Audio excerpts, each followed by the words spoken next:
I never thought my own son would shove me at the Christmas table so hard I'd fall in front of everyone, just so his mother-in-law could take my seat. He said, "Move, Mom. This seat isn't yours anymore." The room froze. No one helped me up. What they didn't know was that the $2.8 million house she bragged about still belonged to me, and that night, I decided to change everything. When she woke up the next morning, there were 35 missed calls, because sometimes consequences arrive when you least expect them. Before we continue, subscribe to the channel and hit the notification bell. Leave a like and tell us in the comments which city you're watching from. I'm Maggie Hartley, a retired architect who thought design could keep a family from falling apart.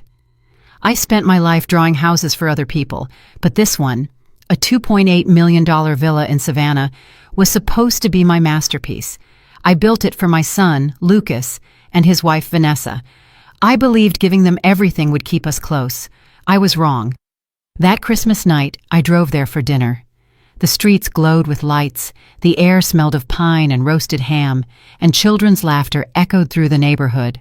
On the seat beside me sat a warm pumpkin pie and a brass key, the very first one that ever opened that front door.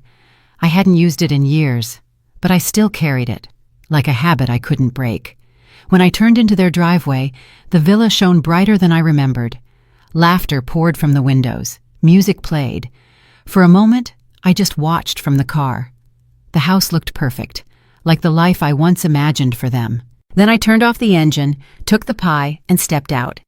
The stone path I'd designed was lined with new white lights. Each step felt heavier than the last. When I rang the bell, jingle bells played faintly from inside. Vanessa opened the door. Her red dress caught the chandelier's light. "Oh, you made it," she said, voice sweet but sharp. She didn't reach for the pie. Lucas appeared behind her, holding a glass of wine.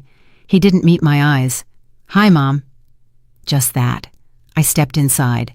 The marble floor gleamed beneath my shoes, colder than I remembered. The ceiling arches, the curve of the beams, the warmth of the light, all mine once. I ran my fingers along the counter I chose years ago. I built this place, but tonight I was only a guest. Vanessa took the pie from my hands. "We already have dessert catered," she said, placing it on the counter like it didn't belong. I smiled. "Of course." She wiped her hands, turned away, and started rearranging the wine glasses. Lucas walked past her, holding a drink, laughing with someone. He didn't look at me. The kitchen smelled of cinnamon and polish, too clean to feel like Christmas.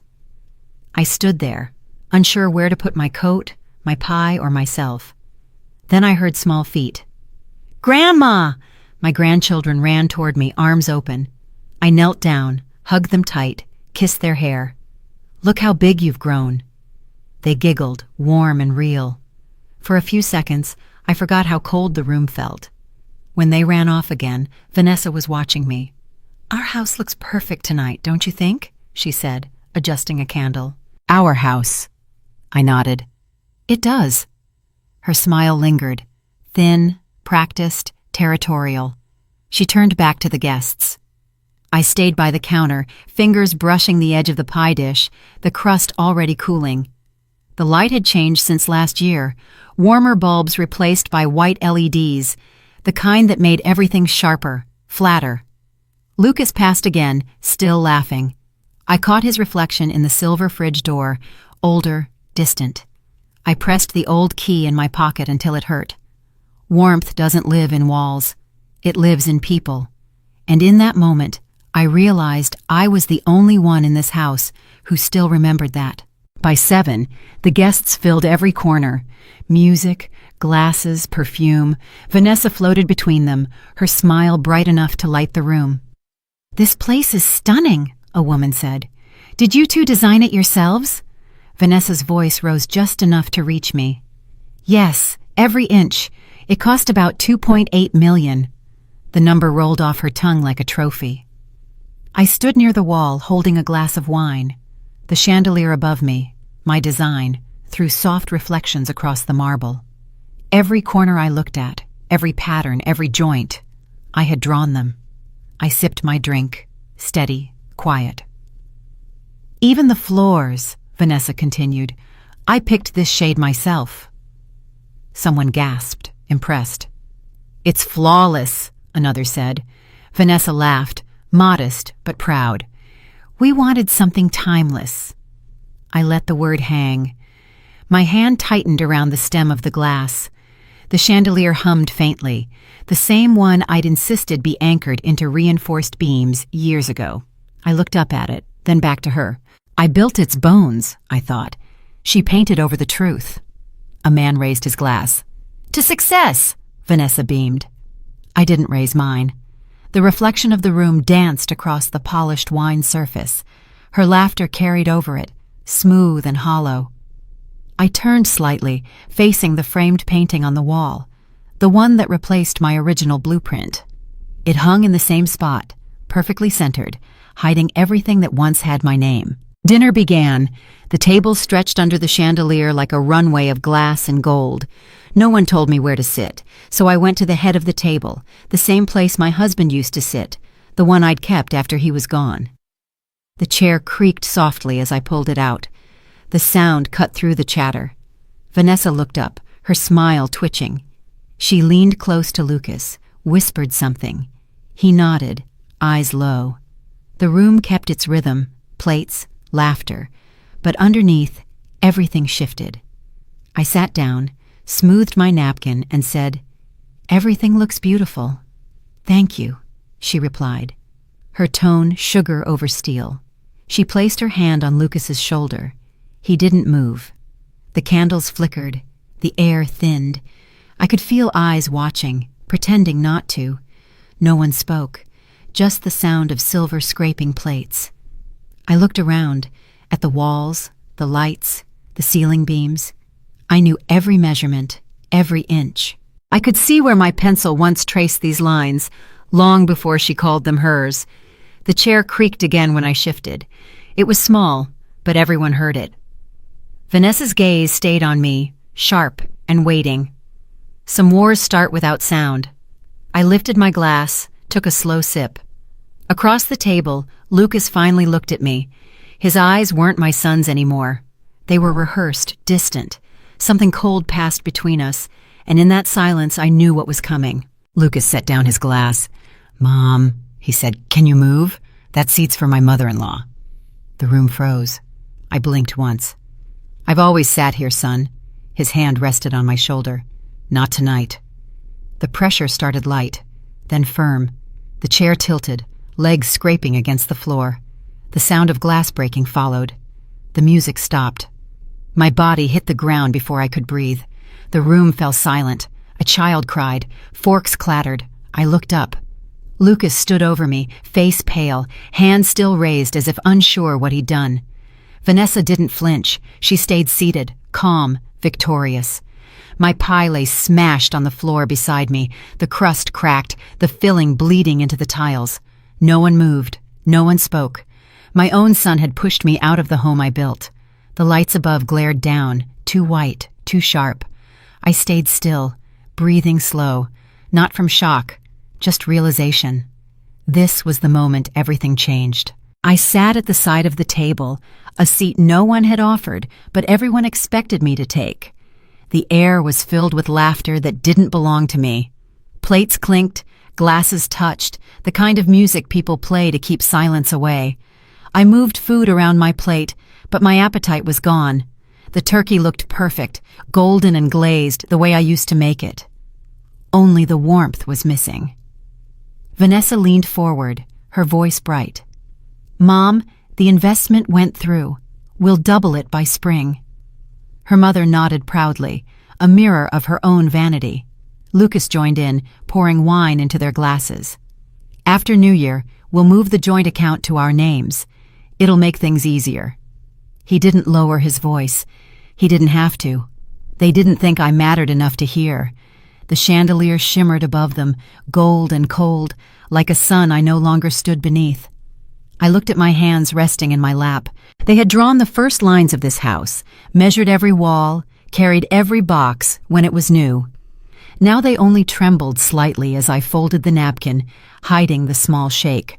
I gave them blueprints. They drew greed instead. Vanessa laughed at something trivial. The sound cut through me like glass. Around me, the guests smiled, unaware that I was dissolving quietly at the edge of their celebration. My plate stayed full. No one noticed.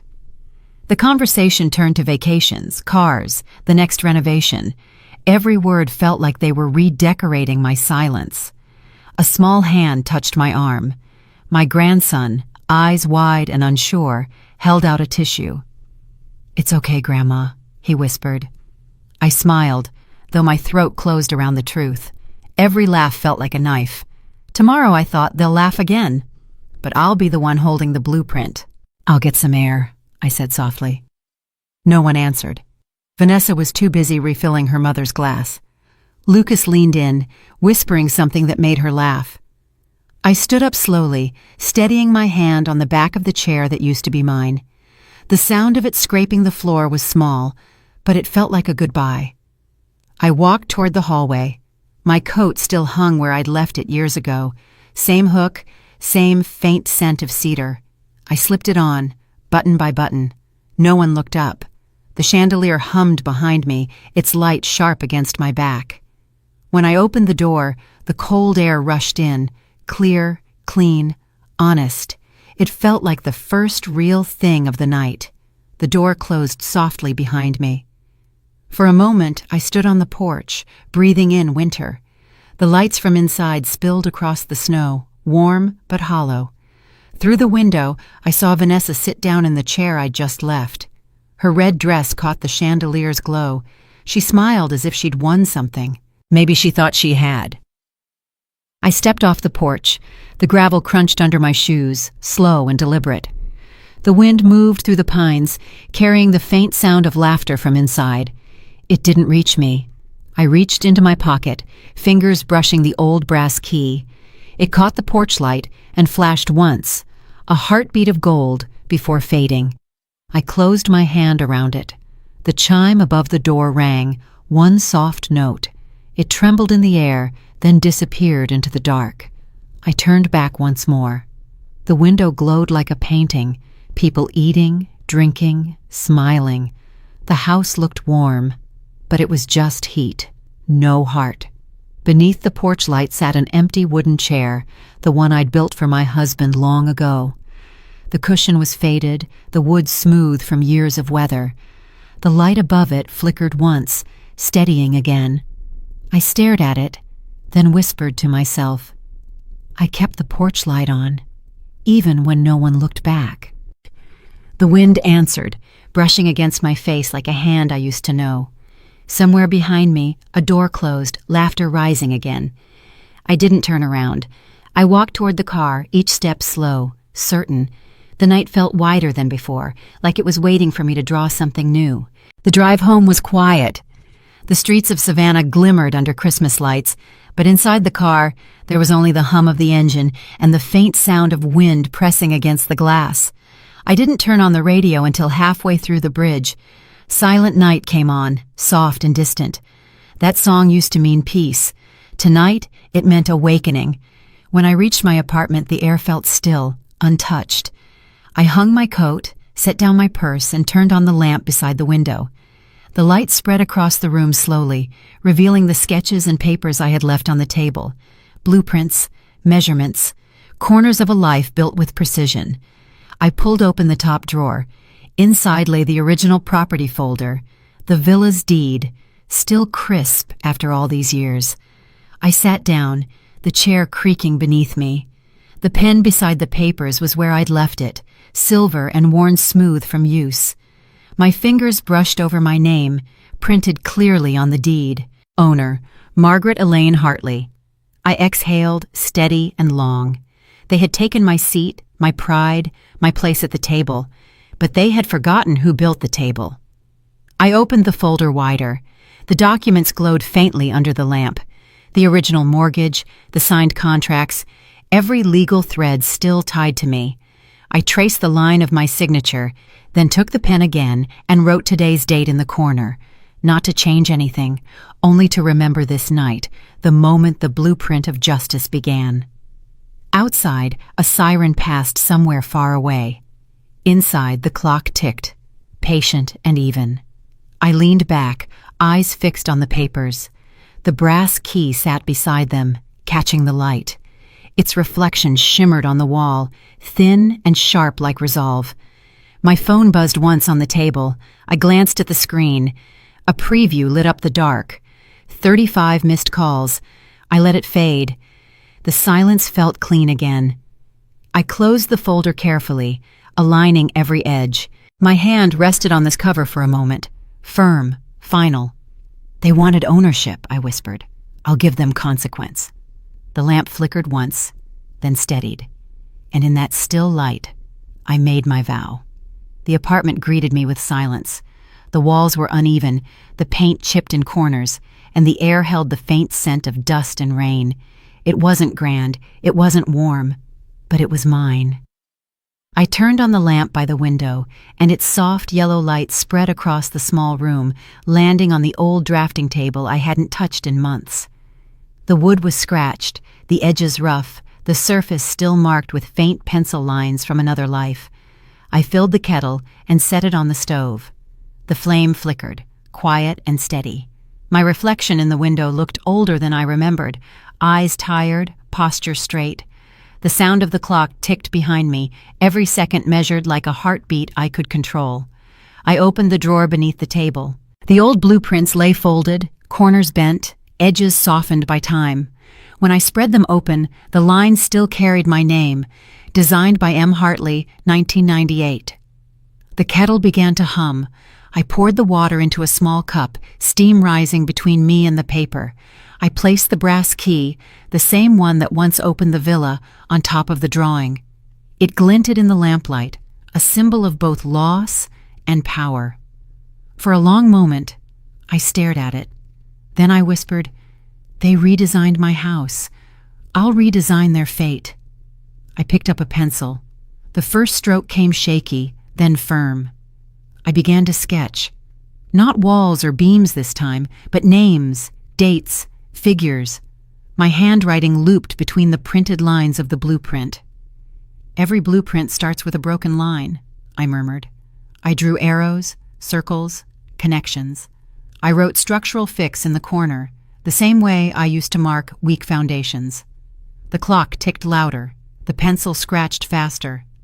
My breath slowed into rhythm with both. Steam drifted from the mug beside me, blurring the edges of the drawing. I leaned back, eyes following the shapes taking form beneath my hand. They weren't just lines anymore. They were choices, boundaries, justice taking shape on paper. For the first time since that night, something inside me steadied. The humiliation still lived somewhere in my chest, but it had turned cold, clear, and sharp. The kind architects build from. The paper beneath my hand felt heavier than it should. The edges were smooth, the ink slightly faded. My name was on it again. Gift deed, 2012. I closed my eyes, and the room shifted. The ticking clock softened into the sound of laughter, warm and far away. Sunlight spilled through the kitchen window that day. Lucas was younger then, barely 30, his smile still unguarded. He stood behind me, holding a cardboard box, the kind filled with moving daydreams. "Mom," he said, "you don't have to do this."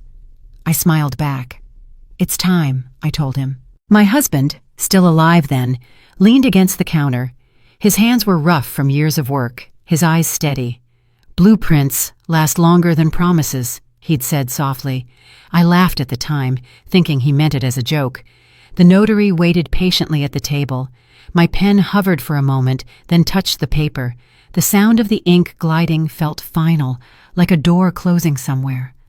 Lucas reached for me, hugged me tight. "I'll take care of it, Mom," he promised. His cologne smelled like cedar and hope. I believed him. I handed him the envelope. He walked out into the light, and the house became his. The memory flickered, warm yellows turning colder. My husband's voice echoed faintly, a whisper from another decade. "Blueprints last longer than promises." When I opened my eyes, I was back in the apartment. The paper still lay before me. My tears had dotted the edge, blurring the ink. I lifted it carefully, scanning the signatures. Something caught my eye. A small note on the corner. Filed pending verification. My pulse slowed. I checked the date. The registration had never been completed. The gift deed was never fully processed. I pressed my fingertips to the line where my name was written. I gave away the walls, I whispered, thinking love would hold the roof. The words trembled, but my voice did not. The lamp flickered once, glinting off my wedding ring. The ring felt heavier too, like it carried both loss and clarity. I wiped the corner of the page where the ink had smudged, folded it back into the folder, and breathed in. The tears stopped before they could fall again. The regret had done its job. It had turned into something cleaner. Resolve.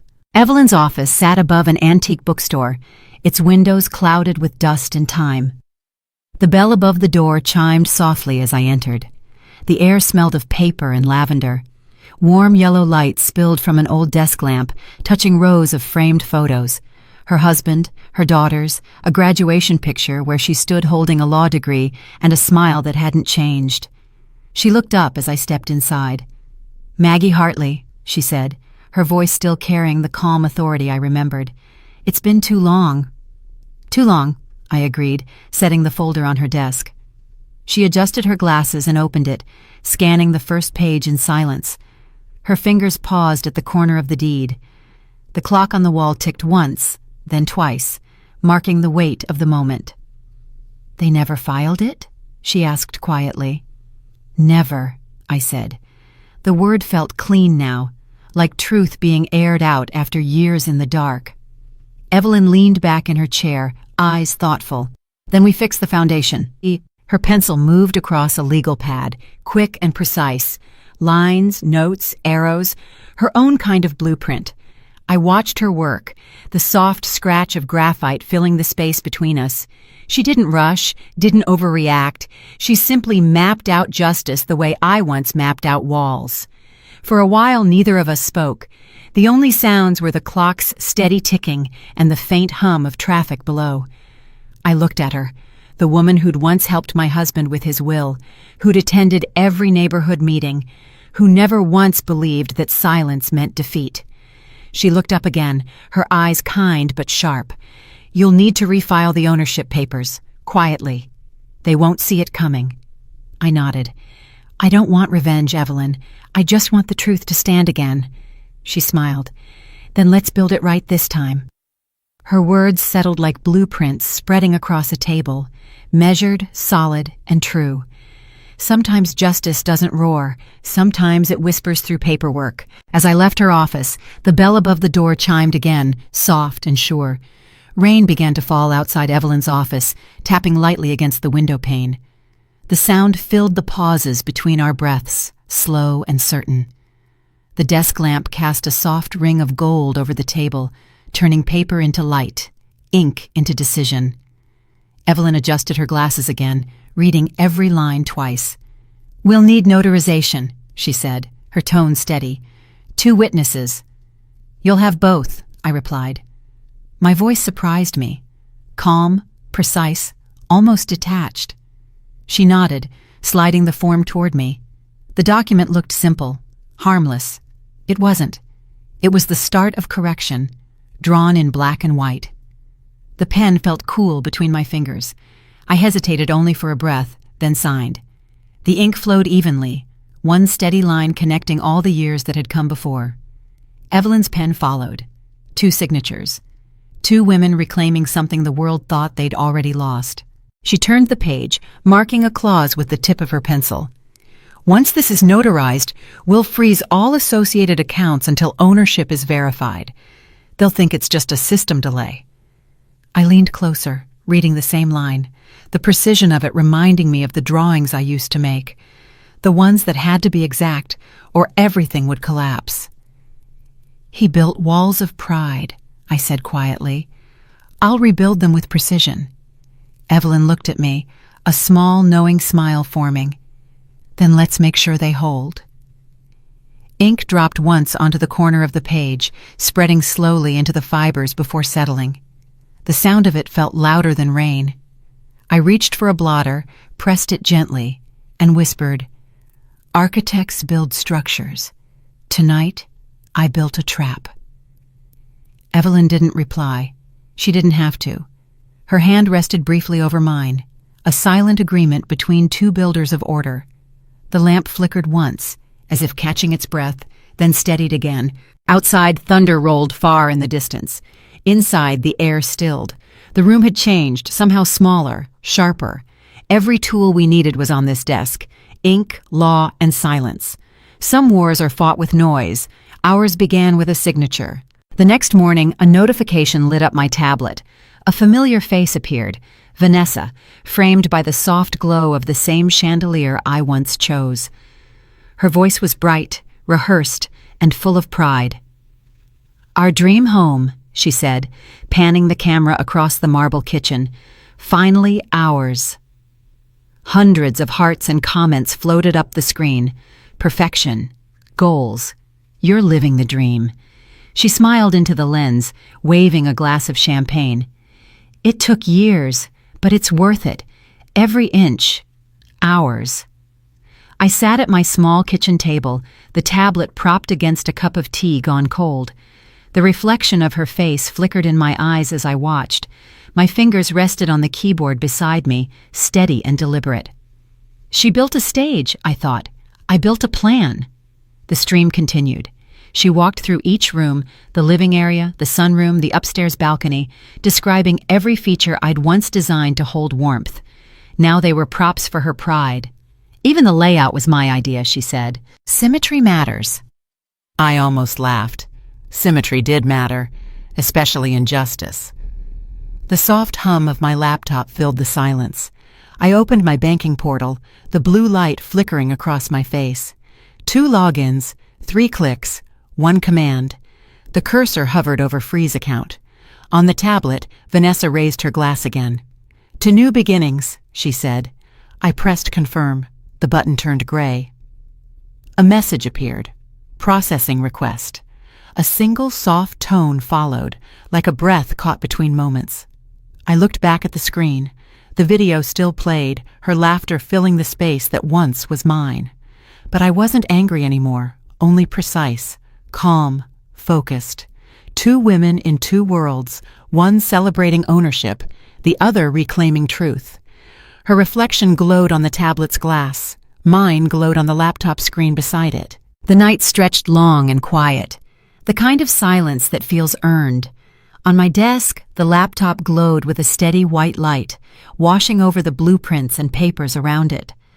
I typed Savannah Realty into the search bar, the familiar logo appearing like an old door reopening. The site asked for the basics: address, square footage, ownership name.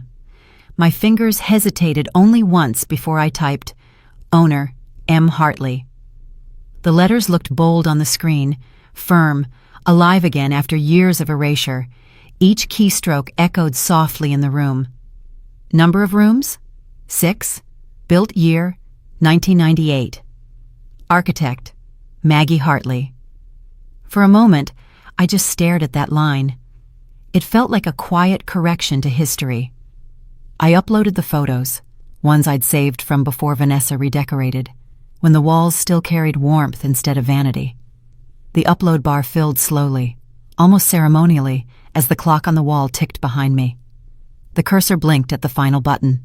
Submit listing. They said I had no seat at the table, so I sold the table. The click was soft, almost too soft for what it meant. A small sound followed, a faint whoosh as the confirmation email left the screen. My eyes reflected the white flash that followed. Your property listing has been submitted for verification. The world outside was still, rain misting over the windows. Inside, my pulse slowed. Calm replaced every trace of humiliation that night had left behind. I closed the laptop gently and leaned back in the chair.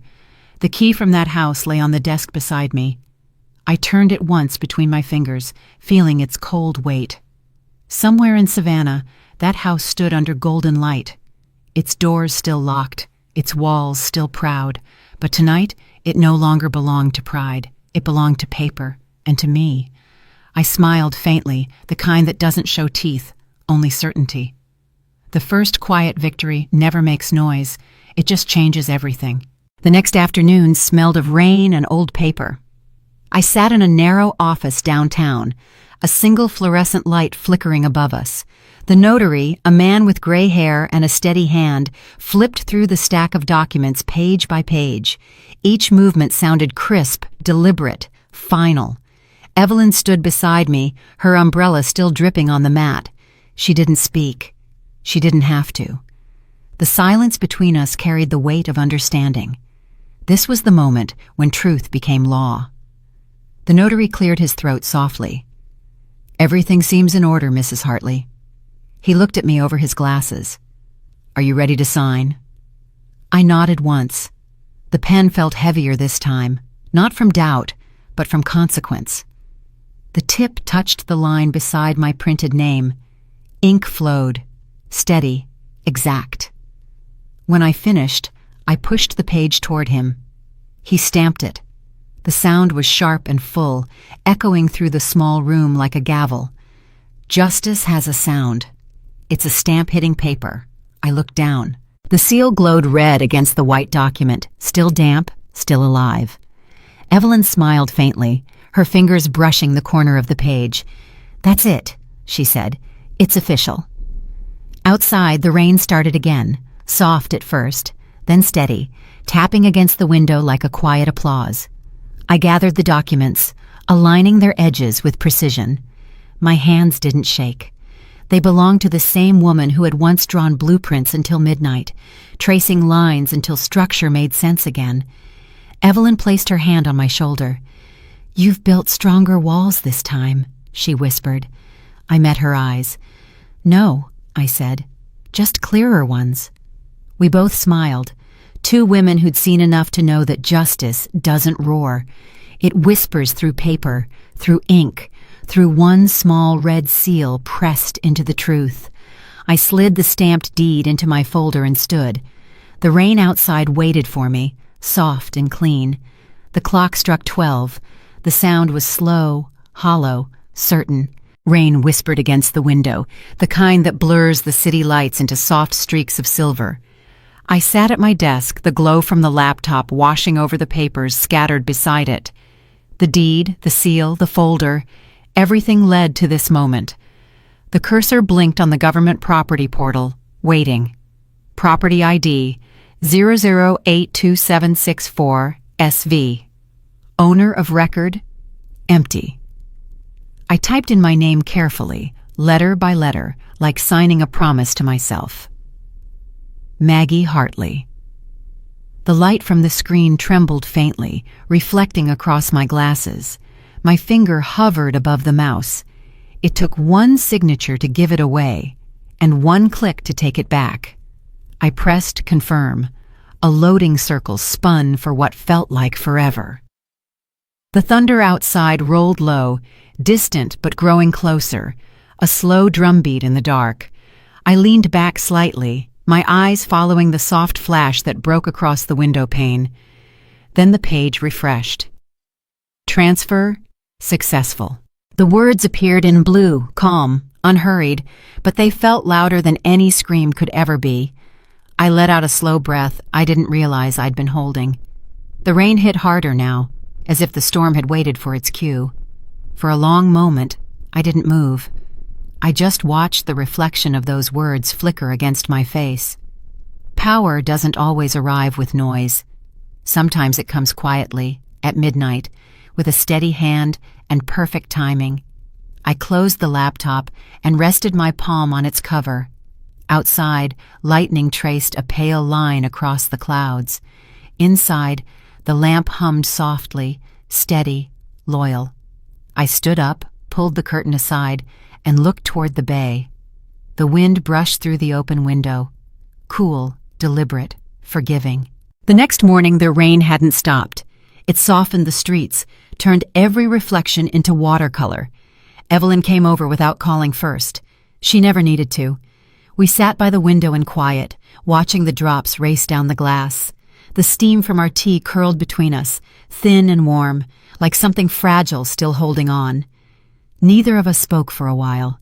The room carried that calm only two old friends could share. Silence that didn't need to explain itself. Evelyn turned the cup in her hands, the silver bracelet on her wrist catching the gray light. "You'll win, Maggie," she said finally. Her voice was steady, but it carried weight. "But you'll lose them." I nodded once. They already let go. The rain grew louder against the glass, the rhythm deep and certain.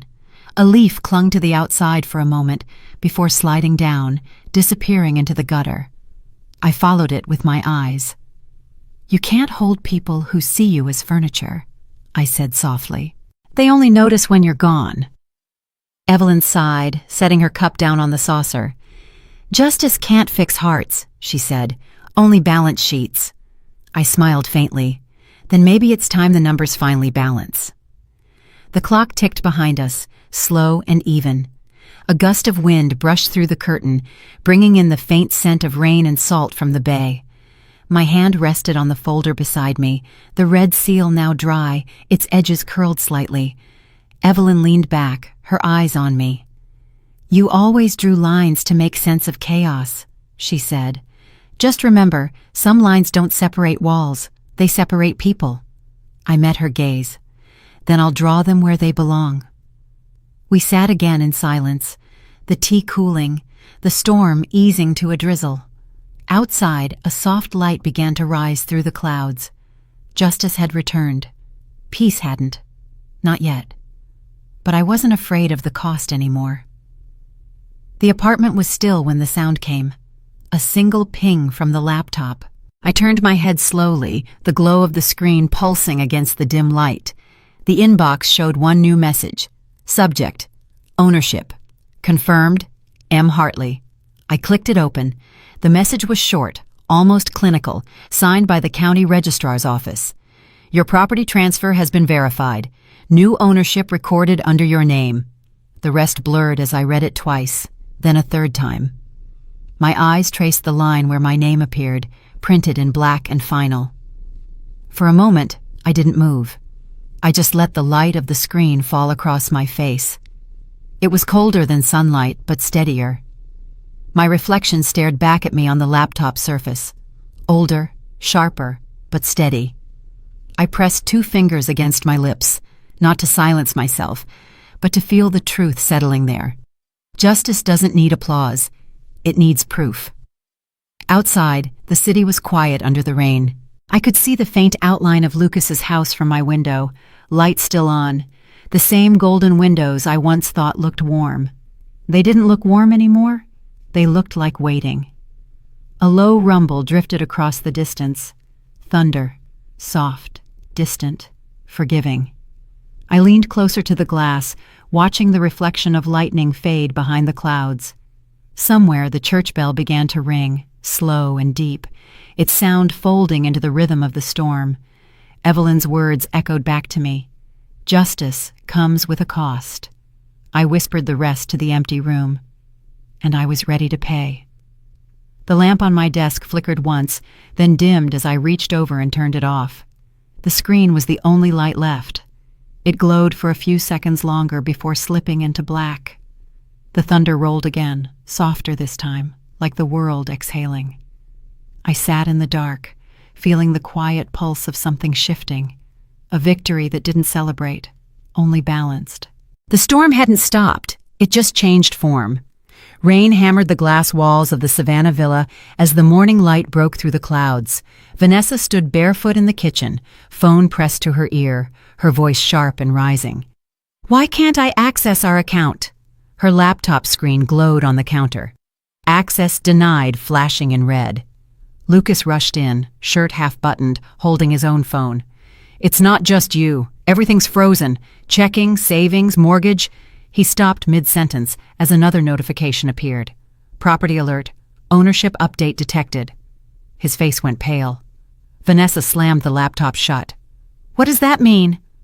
Outside, the wind howled through the porch, shaking the same golden lights that had once framed their perfect dinners. A gust burst through the half-open door, scattering papers across the floor.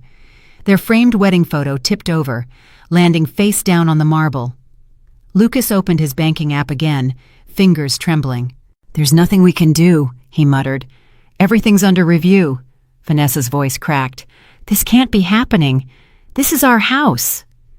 And miles away, in a quiet apartment lit by soft morning gray, I stirred my coffee slowly. The spoon circled the cup, steady and calm. The air smelled of rain and roasted beans. Every storm starts with silence.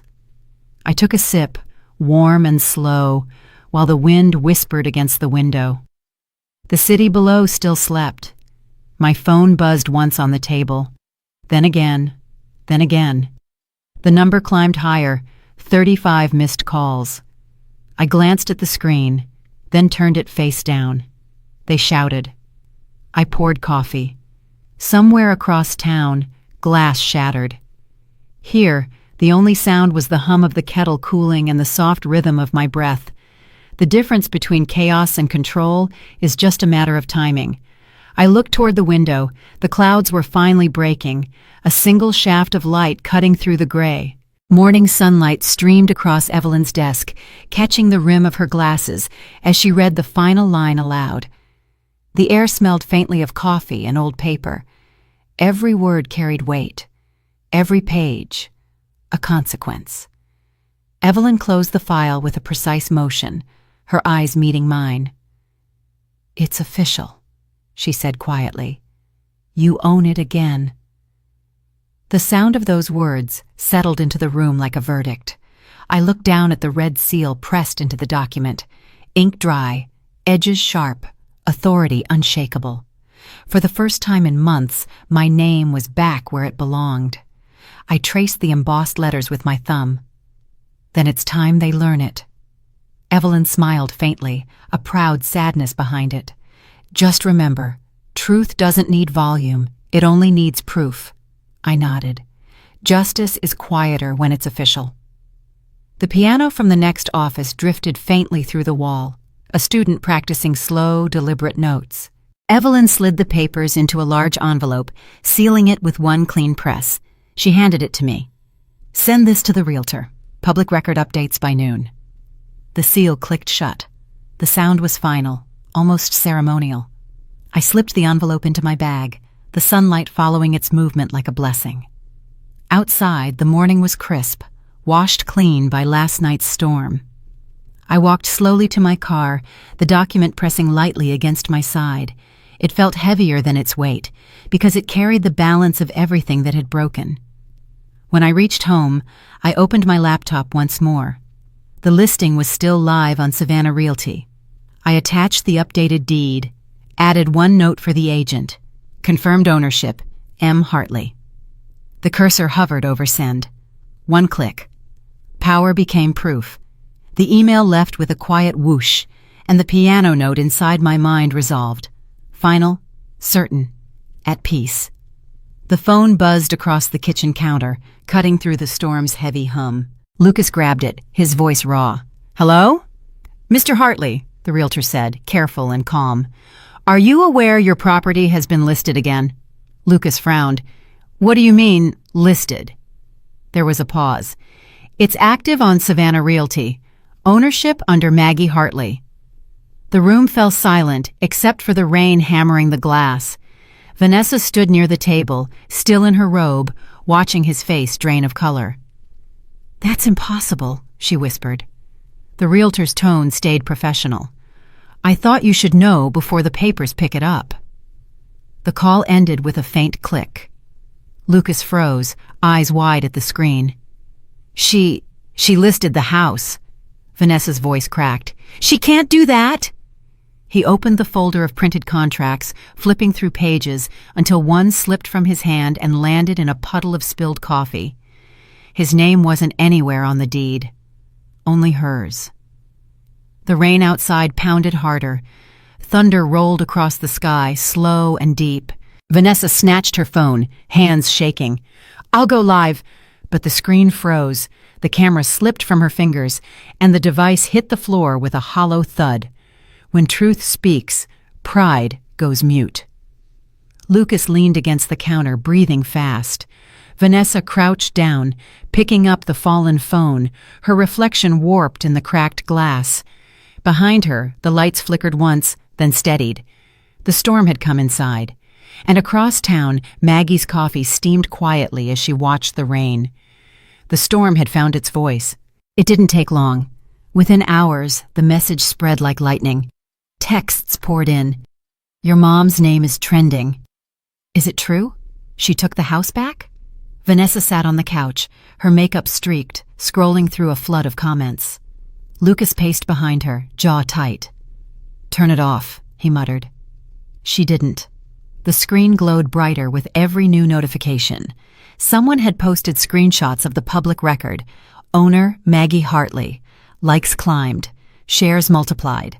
Vanessa's live stream from the night before, her proud tour of our home, was already stitched into dozens of clips, now captioned with laughing emojis. Outside, the rain grew heavier. Each drop hit the glass like a knock that wouldn't stop. Lucas threw his phone onto the table. "This is a disaster." Vanessa covered her face, sobbing quietly. And somewhere far away, I set my teacup down. The porcelain clinked softly against the saucer. Rain doesn't ask, it just falls. The window beside me fogged slightly, blurring the world outside into gray and gold. I watched the ripples form on the sill, calm against the storm that now belonged to them. They had spent years building a house for appearances. I built silence that could drown noise. The rain would stop eventually, but its sound would stay in their memory. By morning, the story had a name. Elderly architect reclaims home from ungrateful heirs. The headline stretched across the local paper's homepage, a photograph of the villa shining under gray skies. Beneath it, a single line: former architect Maggie Hartley regains ownership after family dispute. I stared at the screen, unmoving. My face wasn't in the photo, my words weren't quoted, and still the truth was printed, clean and undeniable. Some truths don't need defense, they print themselves. I scrolled once, slowly, watching the comments roll in, most of them kind. Good for her. Finally, justice for elders. She built it, she deserved it. They wanted fame. The headline gave them shame. I leaned back in my chair. The light filtered through the sheer curtain, falling across the folded newspaper on my table. The room smelled of paper and morning air. I reached for the switch and turned off the lamp. The rain had stopped at last, leaving only the faint hum of the city returning to rhythm. No celebration, no noise, only balance. Justice had spoken, and it hadn't needed a single voice. The knock came just after dawn. 3 quiet taps, barely louder than the rain. I opened the door. Lucas stood there, drenched, eyes red, hair plastered to his forehead. For a moment, neither of us spoke. The rain behind him hissed like static, washing out the distance between us. "Why did you do this?" he finally asked, voice breaking. I held the door open, calm. "Because you already did." His breath caught. Water dripped from his sleeves onto the porch. His hand trembled when I stayed calm. He looked smaller than I remembered, like the boy who once asked me to fix his broken model ships. He tried again, softer this time. "Mom, I lost everything." I stepped aside, just enough for the rain's edge to touch my feet. "No," I said. "You lost yourself. Everything else followed." The silence between us stretched, fragile but honest. I reached to the table near the door and picked up a small envelope, plain, sealed, marked only with his name. I held it out. "This is yours. When you earn it back." He didn't take it. He just stared, chest heaving. The thunder rolled faintly overhead, like the sky couldn't decide whether to speak or listen. I set the envelope down on the step and closed the door slowly. His reflection blurred against the glass one last time before it vanished into the rain. Sometimes silence hurts louder than shouting. I leaned my head against the door, breathing in the damp air. Somewhere beyond it, footsteps faded, swallowed by the storm, and just like that, the house was quiet again. The camera light blinked red. Vanessa sat in front of it, hands shaking, eyes wide. "Everyone's lying," she said. "This isn't true. The house, it's still ours." Comments poured in faster than her breath could keep up. "Liar, karma, pay your mother-in-law." She tried to smile, but the corners of her mouth twitched instead. You don't understand. She's manipulating everything." The louder she spoke, the smaller she became. The feed filled with angry emojis, mocking words, questions she couldn't answer. Her mascara streaked down her cheeks. The sound of typing turned frantic. She reached to mute the chat, but the noise only grew. Lucas's voice called from another room, but she didn't turn. The microphone screeched. Static filled the air. "Stop filming," he said. "I can fix it," she whispered. "I just have to explain." Then the notification appeared. "Your account has been suspended for false claims." The screen went black. The reflection of her face stared back at her, smeared, shaking, alone. The phone slipped from her hand. It hit the floor with a hollow sound that echoed through the empty room. Somewhere outside, the rain eased, but she couldn't hear it anymore. By afternoon, the sky cleared. The porch smelled of wet wood and tea. Evelyn arrived with her usual calm, carrying 2 mugs and that soft half-smile she saved for hard days. "You did it," she said, sitting beside me. I looked at the horizon, the bay shimmering under faint sun. "No," I said quietly. "The law did." We sat without speaking for a while, the sound of the wind chime filling the gaps. It moved gently, the notes light and forgiving. Evelyn's gaze softened. "Do you feel better?" "I feel balanced," I said. "Not better." She nodded. "You've paid the cost." "I never hated them," I murmured. "I just stopped saving them." Evelyn's hand brushed mine, steady and warm. "That's still love, Maggie. Just a different kind." Tut. The wind carried the smell of the ocean through the porch, stirring the curtains. The tea reflected the sunlight like liquid glass. Evelyn said justice comes with a cost, and I was ready to pay. For a long while, neither of us spoke. There was nothing left to fix, only peace to keep. The next morning, I unlocked the gate to the villa. The brass key turned smoothly, its sound steady, familiar. The door creaked open and light poured in, filling every corner. I stepped inside.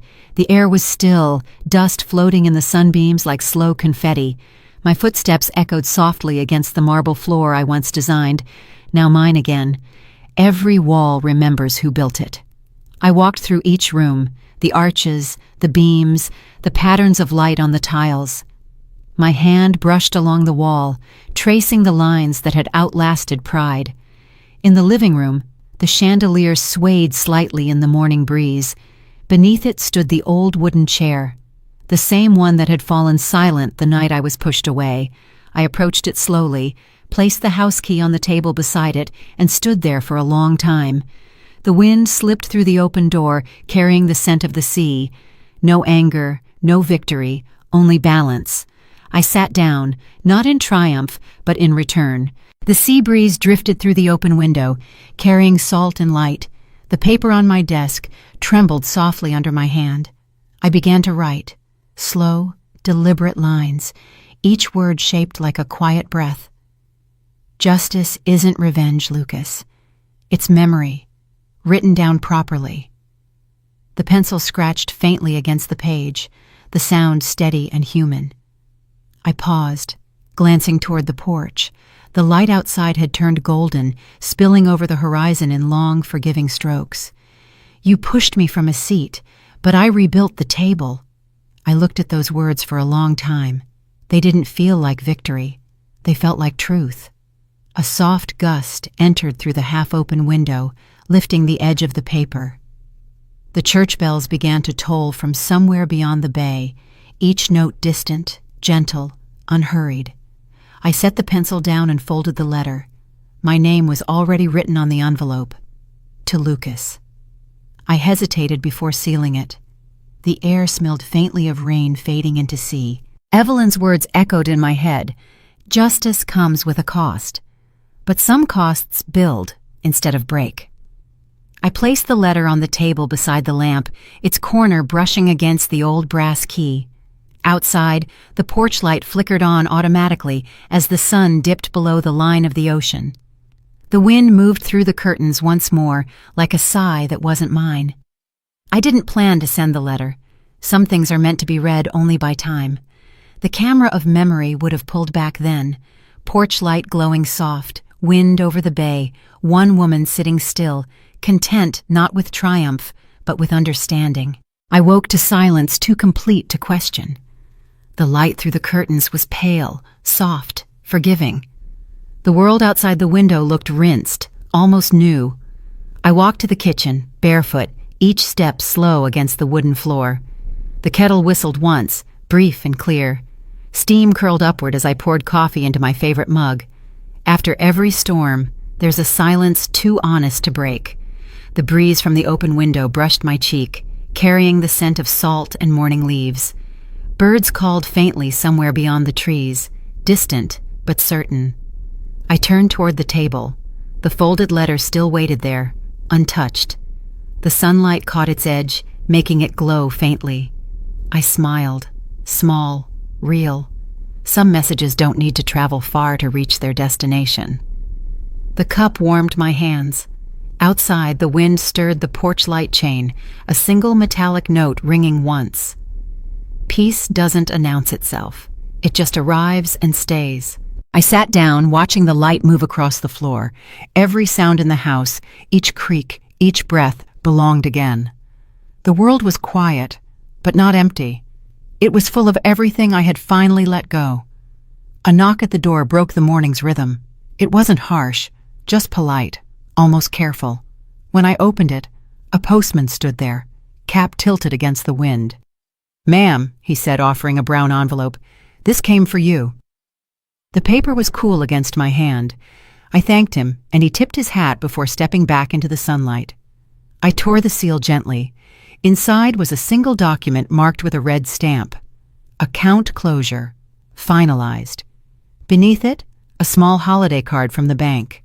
Merry Christmas. Even endings need paperwork.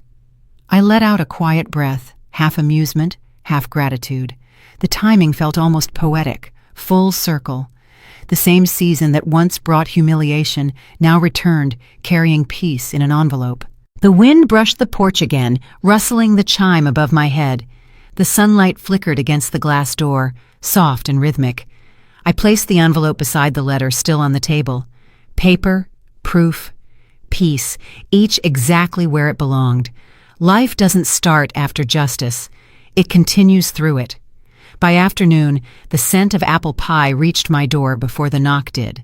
When I opened it, Anna stood there, young, smiling, holding a plate wrapped in foil. "I read about you online," she said shyly. "You proved people wrong." I smiled back. I didn't prove anything. I just remembered who I was. She stepped forward, the sunlight catching her hair. "My mom said you forgave her late rent once," she added softly. "You probably don't even remember." "I do," I said. "Kindness shouldn't need receipts." Anna's eyes glimmered. "Thank you for showing people like me that doing the right thing still matters." The aroma of the pie filled the doorway. Steam curled between us, warm against the afternoon air. Respect doesn't age. It just waits to be remembered. We stood there for a moment, the light turning honey gold on the porch. The wind brushed past, gentle as a hand on the shoulder. I took the pie, smiling. "Tell your mom she raised a good woman." She laughed quietly and turned to leave. I watched her cross the street, sunlight trailing her like promise. The world, I thought, still knows how to rebuild, one act of grace at a time.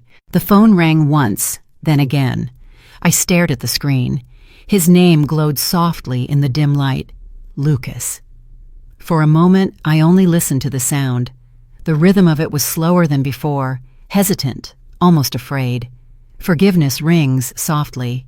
You just have to pick up. I pressed the button. "Hello." The rain outside had thinned to a drizzle. The sound of his breath came first. Shallow, uncertain. "I don't deserve your voice," he said. But I needed to hear it. I closed my eyes, letting the wind move through the curtains. "Then listen." Neither of us spoke. There was nothing left to explain, only air between us. Heavy, human, real. I could hear the faint hum of the ocean behind his silence, the kind of sound that carries years inside it. His hand must have trembled on the other end. Mine didn't. I looked toward the chair by the window, the one he'd once built me for my studio. It still stood strong, still waiting. "I'm sorry," he whispered.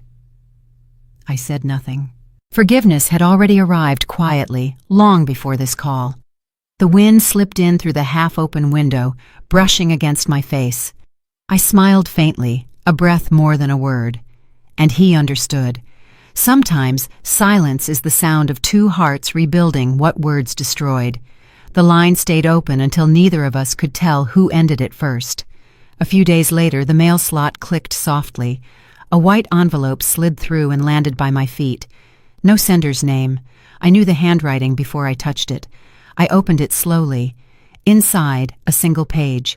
The ink was neat, the lines controlled, but the words carried weight. "I thought wealth was the light. You showed me it was the reflection." My eyes moved down the page. "I don't ask forgiveness, just understanding." The paper trembled slightly between my fingers. Outside, the wind whispered through the trees, softer now. The same wind that once carried bitterness, now gentler, older. I folded the letter carefully, smoothing the crease with my thumb. Understanding is kinder than forgetting. I placed it in the drawer beside the blueprints, its presence both quiet and certain. The sound of the wood sliding shut echoed faintly in the stillness. At the bottom of the page, before I closed it, I noticed her signature. Vanessa Cole, not Hartley. Some people change their names, some change their hearts. She had done both, and for the first time, I believed her. The afternoon light stretched across my desk, soft and gold. I unrolled an old blueprint, lines faded, corners worn. The pencil lay where I'd left it years ago, still sharp. When I stopped building for others, I started rebuilding myself. I began to draw again, slow, steady strokes. A doorway, a window, a roof line shaped like memory. Lines can rebuild more than walls. The sound of the pencil scratching against paper felt like breathing. The breeze through this window caught the edge of the page, lifting it just enough to remind me it was alive. Each new mark wasn't about perfection. It was about continuity. About proving that creation doesn't end when life breaks down. Outside, the light shifted warmer, filling the room like quiet applause. I drew until the shapes started to feel familiar. The same old villa, reborn, smaller, humbler, with more open air and less pride. The wind brushed the papers, rearranging them slightly, as if approving. I leaned back, smiling faintly. This time, the house on the page wasn't for sale. It was for peace. Redemption, I realized, isn't found in victory. It's drawn one line at a time. The door creaked softly before I heard her voice. "You're building again?" Evelyn stood in the doorway, holding 2 cups of tea, eyes bright with amusement. I smiled. "Not for sale this time." She laughed, setting the cups on the table beside the sketches. "Good. You taught me patience. Not law." We both chuckled, the sound blending with the hum of the wind through the chimes outside. The afternoon sun shimmered across the blueprints, turning the paper almost gold. She leaned over, studying the lines. "It's beautiful," she said. "It's unfinished," I replied. "Some designs are meant to stay that way, so we can keep growing." She nodded slowly, sipping her tea. "That's wisdom, Maggie. You've turned law into art, and silence into peace," I said quietly. The wind moved through the room again, lifting the edge of one sheet, like a breath from the house itself. Evelyn smiled. "Then you've built something stronger than walls." I looked at the drawing, sunlight spilling across the foundation line. "Yes," I said. "This time it will last." The morning sun touched the rose bushes, like forgiveness made visible. I carried the shears carefully, the metal still cool against my palm. The air smelled of wet earth and salt. I knelt by the first bush and clipped away a brittle stem. The sound was clean, one small surrender to time. You don't punish what's broken. You prune it. I gathered the dry petals in my hand. They were colorless now, but still soft. As I brushed them aside, I saw the soil beneath. Dark, waiting. I reached into my pocket and took out a small seed, round and quiet. She planted a new seed. It fell from my fingers with a soft tap, disappearing into the ground. I covered it gently, pressing the soil flat. The wind shifted through the garden, carrying a single bird's song from somewhere beyond the fence. I leaned back on my heels, watching the sunlight move over the blossoms still alive.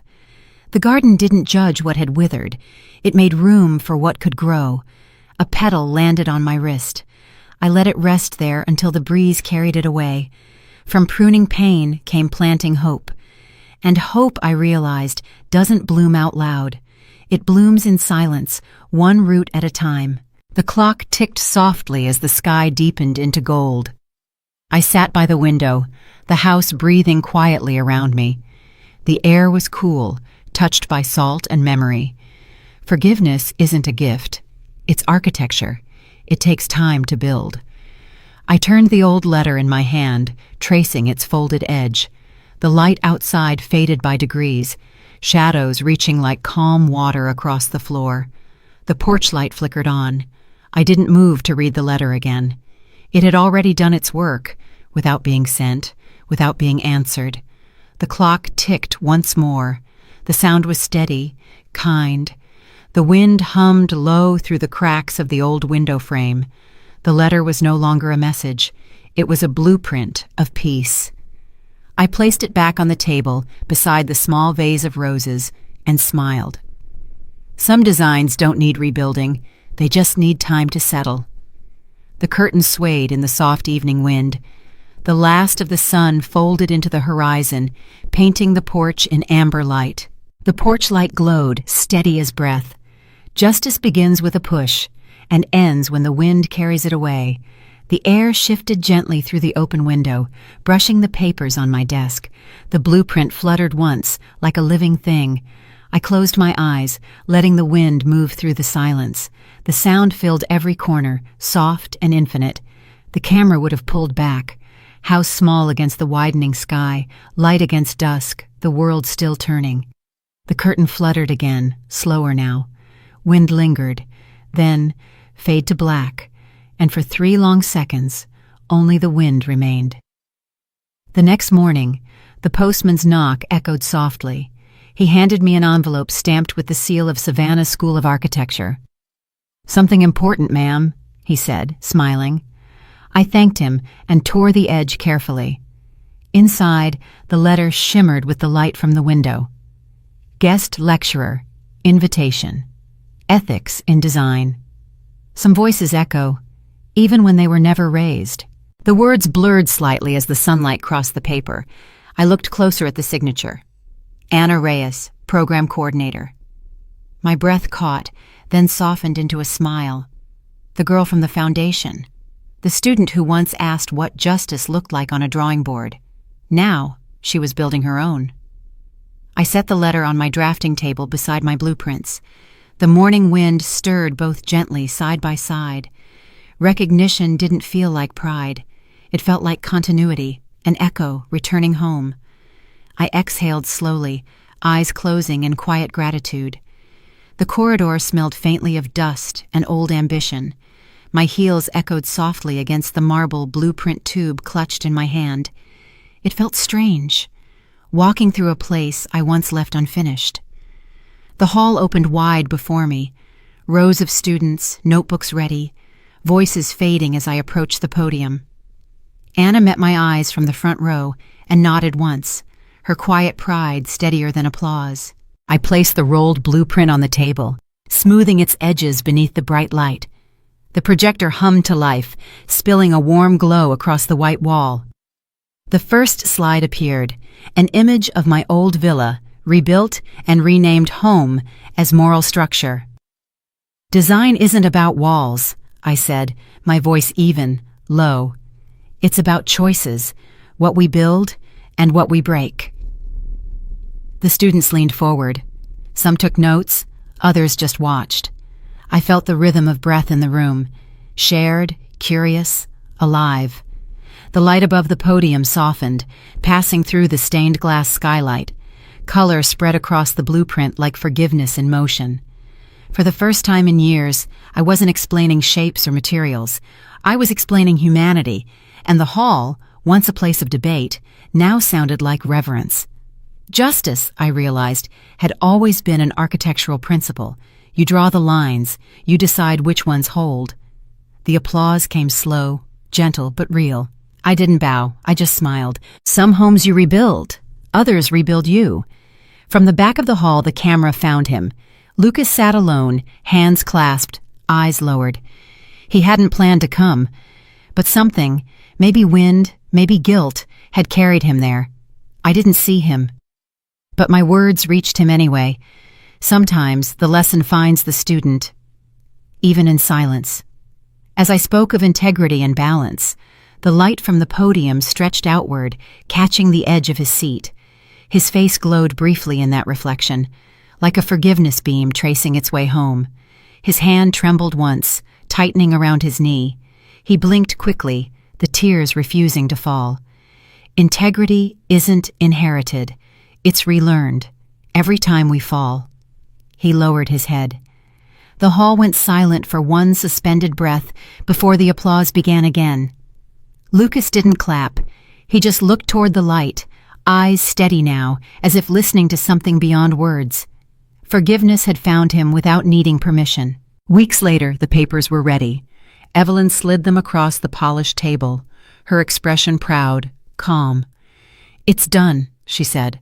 "The foundation is registered." I took the pen, feeling its weight like responsibility itself.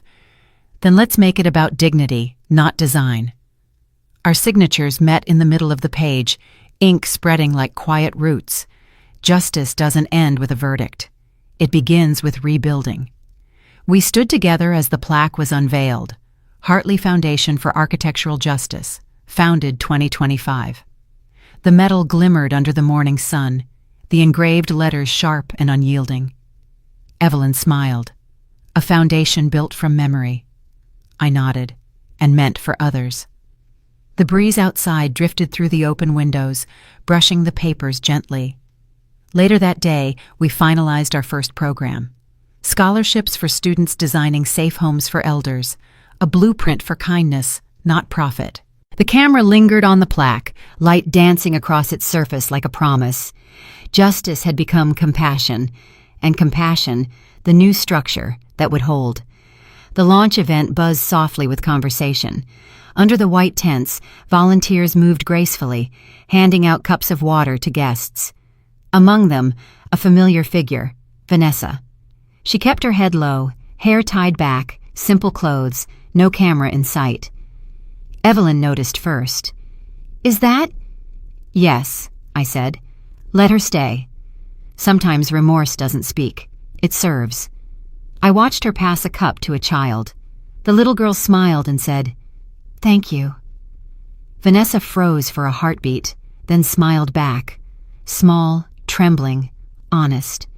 A tear slid down her cheek. She wiped it quickly and kept working. The wind moved through the tent, brushing against her sleeve. The chime hanging above rang once, clear and kind. I approached quietly, handed her a sealed envelope. She looked up, startled. "For second chances," I said simply. She nodded, voice barely above a whisper. "Thank you, Mrs. Hartley." The crowd's murmur softened behind us. Sunlight spilled through the white fabric, painting the air gold. Forgiveness doesn't erase the past, it repurposes it. The room hushed as Lucas stepped to the podium. The soft hum of the microphone filled the air, followed by a long, steady breath. "I once mistook success for ownership," he began, voice trembling but clear. "But ownership without gratitude is theft." The words fell heavy, then rippled through the audience. Cameras lowered, conversation stilled. From her seat near the front, Maggie watched silently, hands folded in her lap. Her eyes shimmered, not from pain, but from recognition, the quiet pride of a lesson finally heard. He continued, glancing toward her just once. My mother built more than a home. She built a truth, one I tried to buy, but could only earn back through humility." Applause rose, then softened into a respectful stillness. The truest apology is understanding the damage, not undoing it. The light from above fell across both of them, connecting the stage and the audience like a bridge rebuilt. Lucas paused, breathing deeply. The microphone crackled, then fell silent. He stepped back. Maggie whispered under her breath, just loud enough for the wind to catch it. "That's my son." No one heard her, but somehow he did. And in that moment, redemption felt less like confession, and more like inheritance regained. Later that morning, the sun rested softly on the foundation grounds. Maggie knelt in the soil, her hands steady, her breath calm. Evelyn stood nearby, smiling quietly. From one seed came a garden, not of flowers, but of change. Maggie pressed the soil over a small root, patting it down with care. The air smelled of roses, salt, and beginnings. Around her, volunteers planted rows of blossoms near the engraved plaque, Hartley Foundation for Architectural Justice. At the far end, Lucas and Vanessa knelt side by side, planting a young tree. Their hands brushed the same soil, new ground for old hearts. A petal drifted down, landing on Maggie's shoulder. She didn't brush it away. Evelyn whispered, "You've built something living." Maggie nodded. "So they'll never forget what grows after forgiveness." The wind swept through the garden, scattering petals like small echoes of gratitude. Legacy, she thought, isn't inherited. It's planted. Under the soft light of the evening exhibition, the painting glowed. The seat, oil on canvas. A long dining table. A single empty chair. Golden light reflected across the surface like memory preserved. Some memories stay painted, not to haunt, but to remind. Guests moved slowly, pausing before the image. A woman wiped her eyes. A man placed a donation envelope into the box beside the frame. Maggie stood in the corner, silent, watching. Her fingers grazed the wooden edge of the canvas. The reflection shimmered across the glossy surface, flickering like candlelight, the past reimagined as beauty. Behind her, Evelyn whispered to the curator, "It's already sold. Full price. Proceeds go straight to the foundation." Maggie smiled faintly. Then it served its purpose. The gallery lights dimmed, music faded to a single cello note. She stepped back, the painting glowing softly against the wall. A monument not to sorrow, but to understanding. Art, she realized, doesn't heal the wound. It reminds the world where not to cut again. The sea was calm that evening, waves sighing against the sand. Maggie walked slowly, the hem of her coat brushing the shore. Peace isn't given, it's walked into. Each step left a shallow print, quickly softened by the tide. The wind lifted strands of her hair, carrying the scent of salt and memory. She paused, watching the horizon dissolve into gold. Somewhere behind her, the bells from the city chimed softly, distant, patient, eternal. She looked down. At her feet, the tide revealed something small, a seed, washed smooth, carried from somewhere upstream. She bent to pick it up, turning it in her palm. It glistened, tiny and alive. A child's laughter drifted from down the beach. A small boy ran past, chasing the foam. He stopped, pointing at her hand. "Can I have it?" he asked. She smiled, pressing it into his palm. "It's yours now. Plant it somewhere bright." He nodded, running off, leaving footprints beside hers. The camera pulled wide. The wind swelled once more. Footprints, waves, light, legacy carried forward by smaller, cleaner hands. The wind had quieted to a whisper. I stood facing the horizon, where the sea swallowed the light in silence. Justice gave me peace. Peace gave me purpose. And purpose gave me light. The voice floated gently over the image, half prayer, half breath. I could feel the air shifting against my face, soft as memory. The water shimmered like glass, each ripple carrying a reflection of everything I had lost and found again. They once said justice was punishment, but standing here, I knew better. It was rhythm, breath, continuity. The camera closed in. My eyes caught the last gold of the sun. A smile, not of triumph, but of completion. Behind me, the sound of the wind grew, long, lingering, endless. The frame slowly darkened. On the table inside the house, a single beam of sunlight touched the empty chair. The same chair from that Christmas night. The same space once filled with noise and pride. Now, it was only light. Soft, forgiving, eternal. The screen faded to black, and for 3 seconds there was nothing but wind. Peace, full circle, justice, finally quiet. The gallery shimmered in white and gold. Crystal light danced across the glass frames as guests gathered, whispering names, prices, stories. At the center, the seat. The painting gleamed under its spotlight. The same table, one empty chair, a slant of golden light across polished wood. "Starting bid, $20,000, the auctioneer announced. His voice echoed softly against marble walls. Some stories sell, but the truth behind them can't be priced. Evelyn sat beside me, hands folded. I could see our reflections blending in the glass before us. Two women who built peace from paper and silence. The bidding rose, slow and deliberate. 25, 30, 35. Then the gavel struck once. Sold. Applause followed. Gentle, almost reverent. Light flared across the frame, catching the edge of the empty chair. They thought they were buying a painting, but they were preserving a lesson. Later, the curator approached, whispering, "The National Scholarship Council purchased it. All proceeds will fund the Hartley Foundation." I nodded. Then the chair finally found its seat. The camera lingered on the painting, the light flickering as though alive. Justice had become art. Memory had become mercy. The hallway behind the gallery glowed pale with afternoon light. Through the glass, faint applause rippled from the auction hall. Vanessa stood by the window, motionless. Her reflection shimmered beside the word engraved on the door, Hartley Foundation. Her silence was finally kind. Inside, the applause faded. I walked out into this corridor, pausing when I saw her through the glass. She didn't speak. She simply lowered her head, eyes wet but calm. I smiled, small, sincere, the kind that doesn't need to be returned to matter.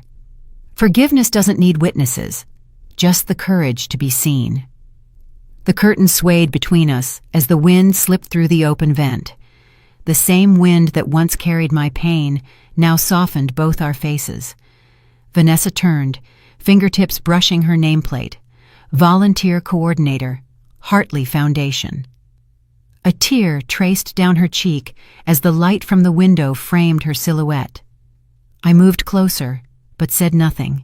She bent, placed an envelope beneath my door, and walked away. Footsteps fading into calm. I waited 5 seconds before picking it up. Donation number 1. The paper trembled slightly in my hand, caught by the wind. Two women who once fought over pride now shared the same air and the same purpose. Forgiveness at last was mutual service. The sky was pale silver over the foundation lot, once the land of that $2.8 million home. Now it hummed with the sound of new roots. Lucas stood by the prepared pit, shovel in hand. Beside him, 2 young architecture students held a sapling between them. "Was it your home?" one asked. He smiled faintly. "It still is, just changed shape." He pressed the shovel into the earth. The sound was deep, grounding. Soil crumbled around his boots. Roots remember what walls forget. He poured a small jug of water over the roots. The soil darkened, absorbing everything like memory, learning to forgive. The wind drifted through the new leaves, stirring them softly. A camera panned wide, Evelyn handing out seedlings, Vanessa guiding volunteers toward the next row. Farther away, Maggie stood watching, hat in hand, calm. The light fell across her shoulders like acknowledgement. Lucas looked up and met her eyes. Neither waved, neither spoke. They didn't need to. The sun broke through a cloud, spilling gold across the sapling's crown. A small plaque beneath it gleamed. The Hartley Foundation Garden. The tree stood between them, the shape of reconciliation. Maggie closed her eyes. The wind brushed her face. Home, she thought, wasn't something to own. It was something to grow. The sound of the shovel faded into the breeze. The morning light spilled across the drafting table like water. The room was quiet, except for the sound of pencil on paper. Soft, deliberate, alive. Each line she drew was slower now, not from age, but from intention. Every design needs light to exist. The graphite glided, connecting shapes into structure, gentle arches, wide windows, a courtyard where the sun could always reach. Her hand trembled once, then steadied.